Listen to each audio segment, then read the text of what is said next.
Dilemma now literally involving our wonderful British royal family, but more importantly for the two people that have created a lot of drama, a lot of heartache and a lot of tears, some say, behind the scenes, particularly for His Majesty the King, King Charles III. Fresh, of course, from a very successful tour over to Australia. Plus, he doesn't necessarily need the drama attached, as one can imagine. But it looks like the twosome over in the land of Montecito are looking to capitalise on a forthcoming event. As ever, let me explain. Morning, how are you? Are you all right today? I'm not bad, thank you. Yes, good to see you. And as ever, thank you so much for enjoying the videos. I'm glad you enjoyed the one about the Queen and David Cameron inside 10 Downing Street. It's marvellous stuff, isn't it? It's true though, isn't it?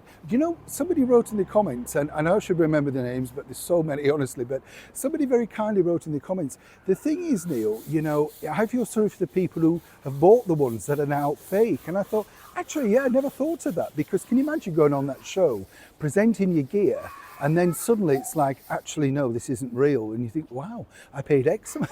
It must be shocking, don't you think?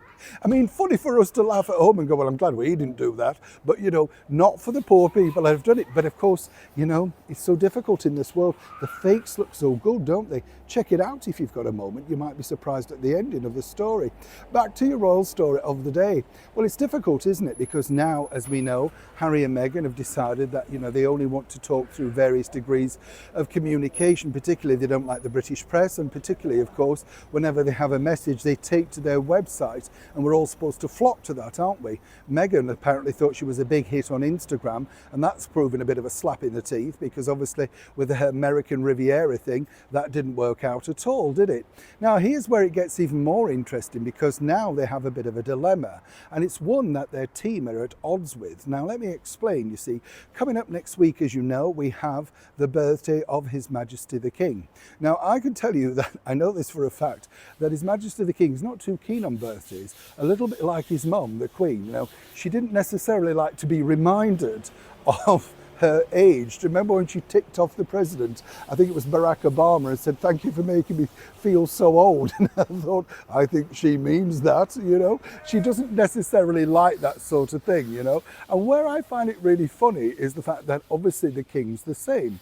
Now, again, here's where it gets really interesting, because according to this source, Meghan and Harry are debating about whether to put something out on their website as a congratulatory birthday message. Now, one might suspect, of course, that given the fact that His Majesty the King did acknowledge, Harry's birthday, 40th, whichever, even though he's a non-working royal, as it were, apparently Meghan and her team feel this is a great way of, and I hate that phrase, but not an olive branch, but reminding people that they exist and they're still part of the family and being the bigger people. Her team, though, the ones that are now remaining, basically say, no, I wouldn't do that. It will look in bad taste. But as ever, Meghan wants to do what Meghan wants to do. And also, Prince Harry believes that this is a great way of actually putting the public love out there and letting people see that he has still a lot of affection, love, and of course, misses his family. Should have thought about that, of course, before he did that docu-thing for Netflix. But either way, this is now what's bubbling over. Now, some people might suggest His Majesty the King would feel very much traumatised by this. And I don't put that thing lightly, but as many people know, he's been told not to have any stress or anything like that. Anybody who's going through the same thing, that particular illness, you know what I mean. You have to keep it at a level. And of course, Queen Camilla has done her very best in looking after him, making sure there's no trauma, drama, whatever around him. So something like this in a very much public domain wouldn't necessarily be welcomed by certain people around His Majesty the King. What do you think? Is this a good move or a bad move? I'd love to know. As ever, if you can, please like, comment and share. Neil Sean in the very heart of London.